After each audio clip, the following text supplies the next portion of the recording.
아멘. 우리 말씀 같이 보겠습니다. 오늘 말씀은 다니엘서 3장 12절부터 26절 말씀.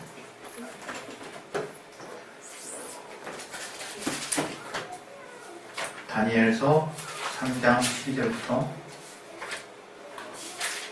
26절 말씀.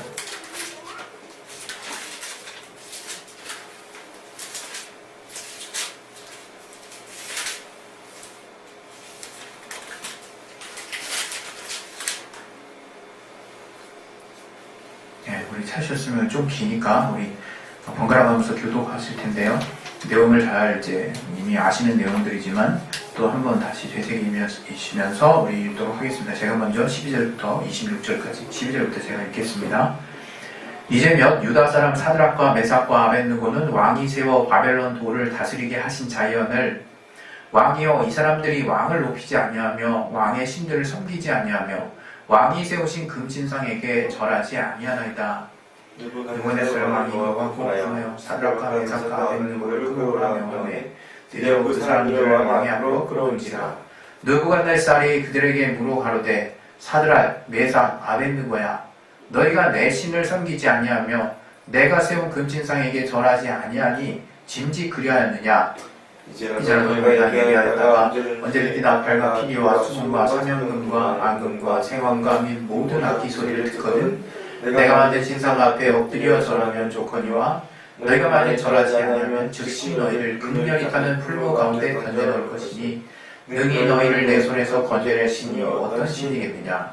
사드락과 메삭과 아벳느고가 왕에게 대답하여 가로되 느부갓네살이여 우리가 이 일에 대하여 왕에게 대답할 필요가 없나이다. 만일 그럴 것이면 왕이여 우리가 듣는 우리 하나님이 우리를 극렬히 타는 풀무 가운데서 능히 건져내시겠고 왕의 손에서도 건져내시리이다.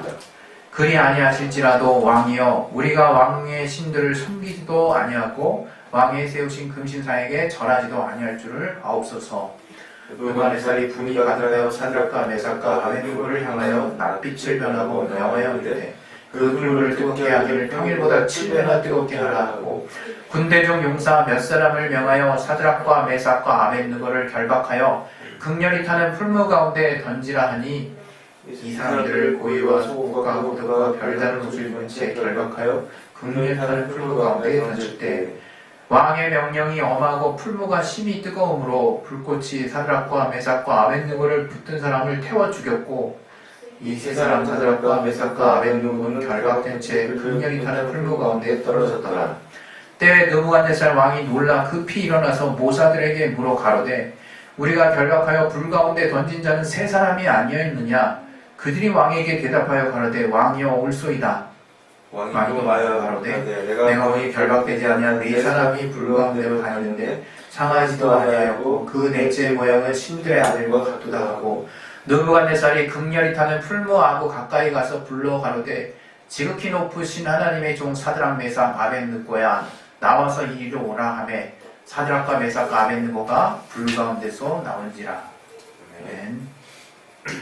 이 말씀 통해서 하나님이 우리에게 주시는 선한 말씀 붙들 수 있도록 도와달라고 우리 기도하겠습니다. 하나님 아버지, 오늘 하나님 우리에게 주신 그 말씀 통해서 우리에게 깨닫게 하여 주시고 또 역사하여 주시고 도와주시옵소서.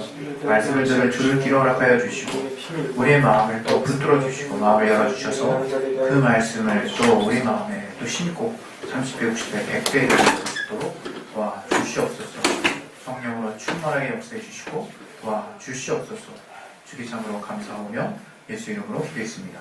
아멘. 하나님은 복의 근원이 되시는 분이십니다. 늘 여러분들에게 말씀드리지만 하나님이 우리에게 주시는 복은 눈에 보이는 복이 아니에요.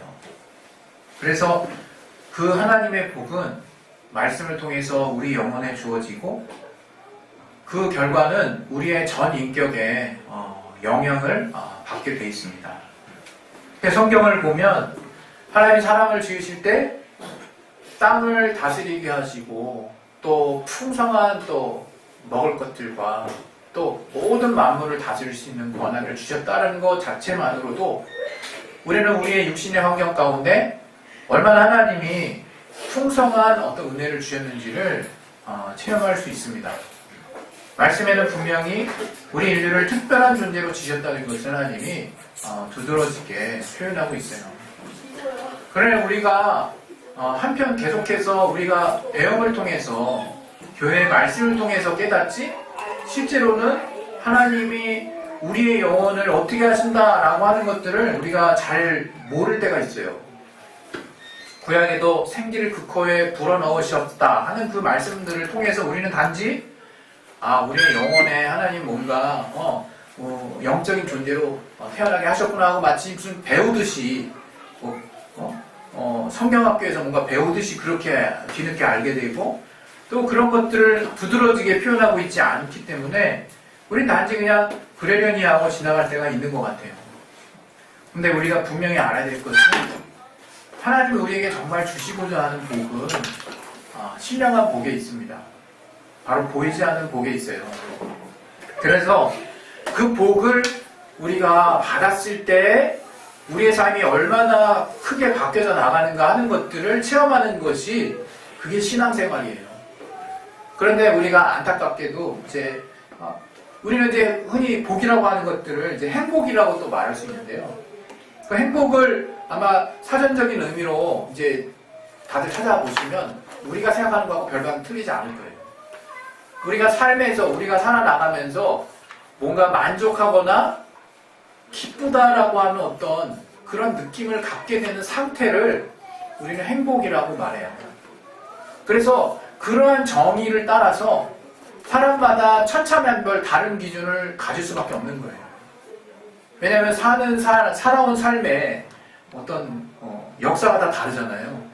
그 다르다는 게 뭐냐면 어떤 사람은 되게 부유하게 살았기 때문에 물질에 대해서 아쉬움은 없지만 다른 어떤 부분에 체험을 늘 아쉬워하는 사람이 있을 수 있고요. 또 어떤 사람은 늘 가족 간에 화목은 있었지만 어떤 물질에 대한 아쉬움 때문에 어떤 자기의 행복의 궁극적인 기준이 그런 어떤 보이지 않는 가치에 있음에도 불구하고 어떤 물질에 두려고 하는 마음을 가질 수 있어요. 저 또한 제가 사는 어떤 환경을 무시할 수 없더라고요.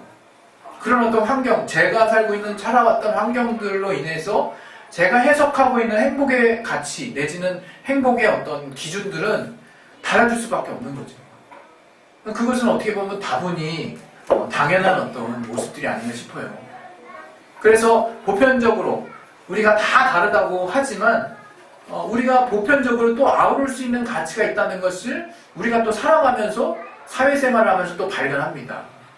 이를테면 뭐 사랑의 가치라든가 또 아까도 말씀드린 것 같이 어떤 물질의 가치도 무시할 수 없죠. 또 우리의 환경이 정말 편안하고 안락해지는 것도 무시할 수 없는 어떤 행복의 어떤 기준이 되는 조건들로 우리가 생각할 수밖에 없는 거죠. 근데 이런 것들이 우리가 흔히 알고 있는 행복의 조건이라고 생각합니다. 물론 삶을 더 사신 어른들은 조금 더 우리가 귀담아 들을 수 있는 가치들로 말씀을 하세요. 눈에 보이지 않는 가치들을 많이 말씀하시죠. 그래서 우리가 정말 이분들은 삶에 확실히 경륜이 있으시구나 이렇게 깨달아질 만한 그런 내용들을 가지고 우리가 정말 교훈을 삼고 우리 마음에 또 마음을 또 그분들의 말씀 통해서 영향을 받죠. 하지만 우리가 살아온 환경을 극복하는 것은 쉽지 않은 것 같아요. 그것들을 다 무시하고 내 경험치가 돼버린 나의 어떤 습관들 또 나의 어떤 그 삶의 여정들을 내가 이렇게 뛰어넘기란 쉽지 않은 거죠. 그래서 어떨 때는 이제 제가 한 번을 이렇게 생각할 때 정말 행복은 어디 있을까 이런 좀 다소 엉뚱한 생각을 이렇게 하고 있을 때가 있어요. 근데 오늘 저와 여러분이 다시 한번 우리가 생각을 좀 다잡기를 원하는 거죠. 행복이 어디에 있을까? 아까도 말씀드린 바와 같이 행복은 다양한 모습으로 우리에게 정의될 수 있어요. 왜 그 행복이라는 그 의미 자체가 행복감, 내가 기뻐하는 마음, 그리고 뭔가 만족을 느끼는 마음이라고 하는 그 상태 자체를 행복이라고 우리는 정의 내리기 때문에 각 사람이 어디서 만족을 느끼는지 또 어떤 것을 성취했을 때 만족감을 느끼는지는 기질에 따라서도 다를 수가 있는 거죠.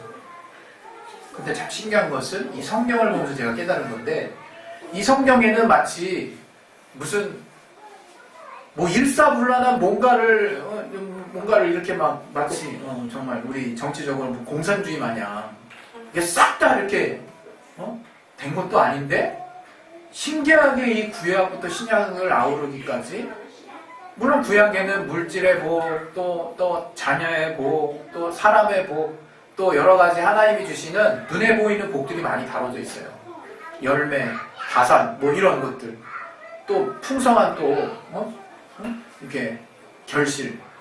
하지만 저들이 믿음을 통해서 하나님이 저들을 책망했던 부분도 마찬가지고, 저들이 결국 회복하려고 했던 것도 마찬가지고, 저들이 하나님의 칭찬을 받았던 부분도 마찬가지고, 오늘 또 같이 나눴던 이 구약의 이 본문과 같이 사드락과 메삭과 아벳느고 이 다니엘의 이 세 친구들의 갖고 있는 그 행복의 기준도 신약의 어느 성도들이 갖고 있는 믿음과 신약에 우리가 어떤 복음서를 펴더라도 우리가 교훈받을 수 있는, 우리가 본받을 수 있는 믿음의 선배들과 별반 다르지 않은 내면의 가치를 행복에 두고 있다는 거예요.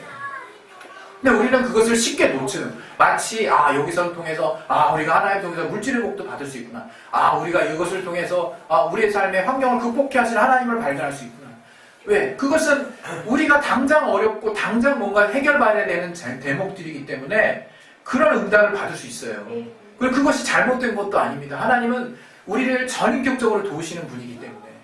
그러나 그것만 보고 마무리한다면 정말 그것처럼 아쉬운 게 없는 거죠.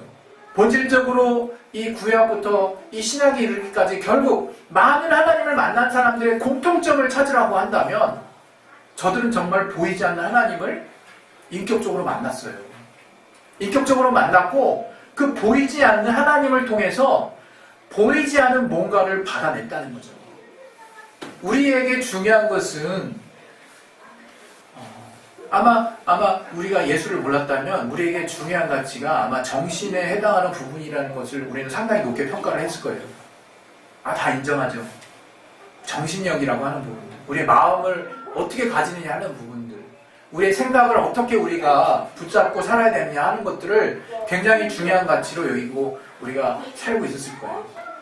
그러나 오늘 우리가 이제 신앙을 하고 하나님을 알고 또 예수 안에서 하나님의 자녀가 되었다면 이제 더 분명히 알아야 되는 것은 우리가 그 나라를 가는 영생의 약속을 소유하는 그 분량 못지않게 그 영생을 소유하는 하나님의 복음을 붙잡는 그 믿음, 과거부터 늘 강조되어 왔던 복음은 바로 우리가 예수로 말미암아 죄사함을 얻는 거야 라고 깨닫고 있는 그 강렬한 그 믿음의 본질과 같이 이 사드락과 메삭과 아벳느고가 예수를 본 자들은 아니었잖아요.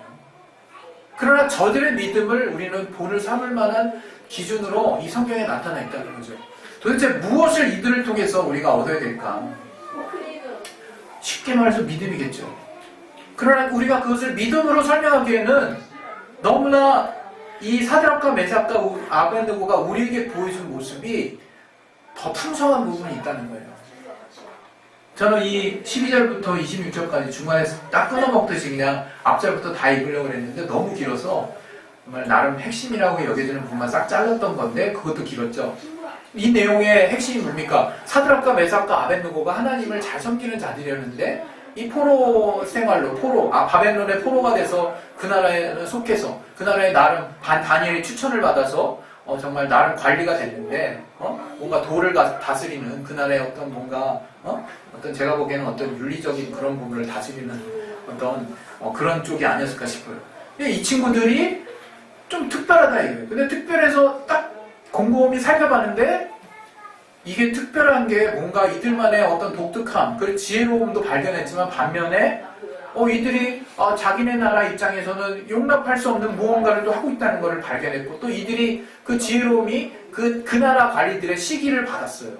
다니엘도 시기를 받은 것처럼 사드락과 메삭과 아벳느고 동일한 시기를 받았어요. 그래서 그 신상에 조절 쓰는 정말 엄한 영을 또 만들게 또 이렇게 왕이 정말 왕이 그렇게 되게 되고 그 조서에 뭐가 되는지 우리는 너무나 잘 알죠. 왕의 신상, 그 금신상, 우상이죠.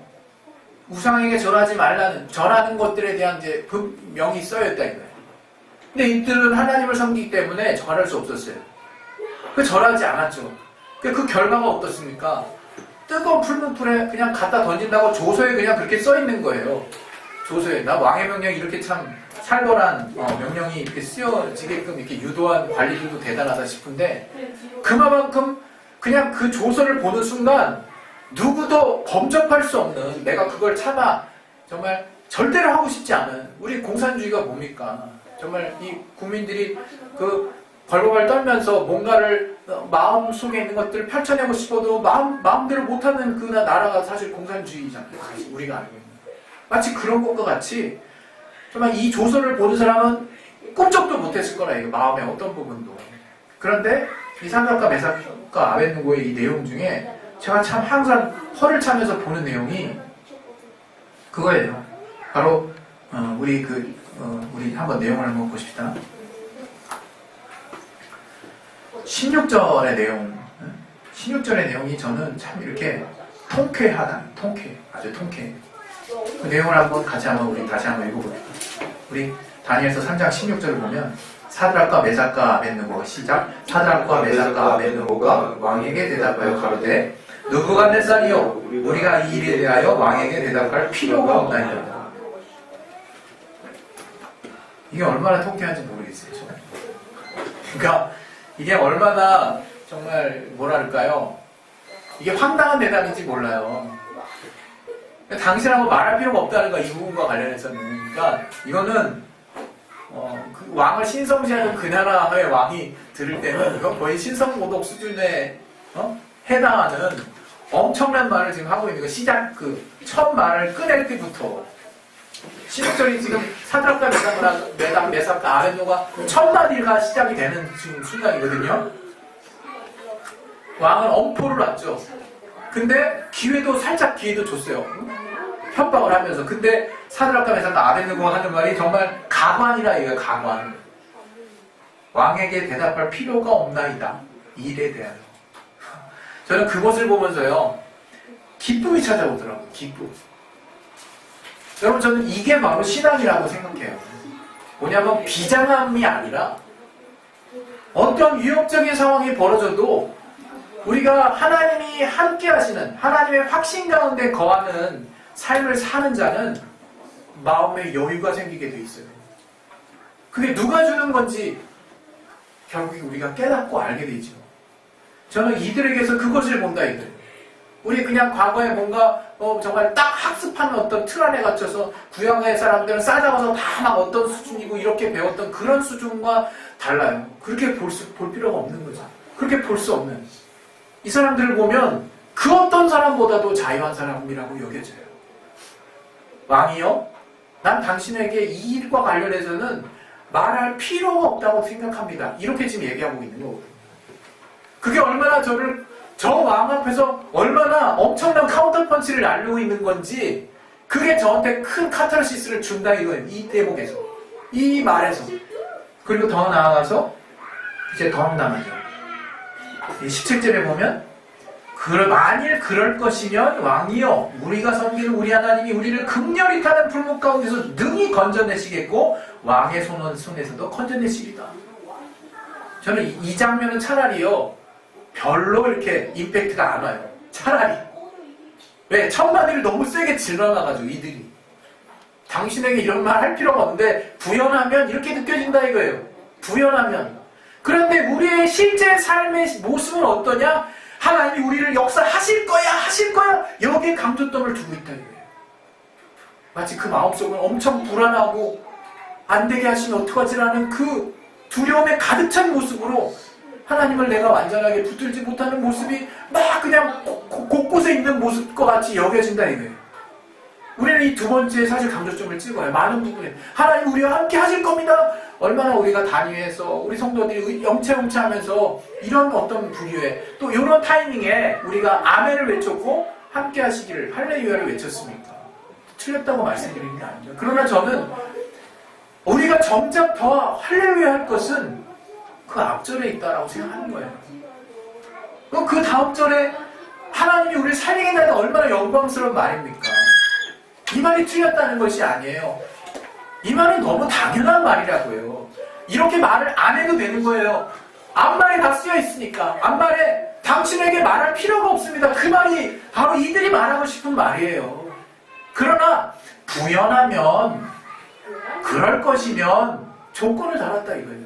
근데 우리의 삶은 어떻게 그 조건 단 부분에 목을 매달고 있다 이거. 왜 안 들어주시면 어떡하지 생각하면서 뭔가 마음의 여유가 없고 뭔가 내 안에 하나님이 안 하시면 내 인생은 끝인데 너무 한편으로는 절박하고 안쓰럽죠. 그러나 하나님 우리에게 정말 보여주신 믿음은 구약을 통해서 또 이 사드락과 메삭과 아벳네고를 통해서 보여주신 믿음은 다니엘과 마찬가지로 정말 너무 담대할 뿐만 아니라 여유가 있고 그 안에 기쁨이 있고 저는 그것을 이 사람들이 갖고 있는 행복이라고 말하고 싶은 거예요. 더 나아가서 쭉 보시면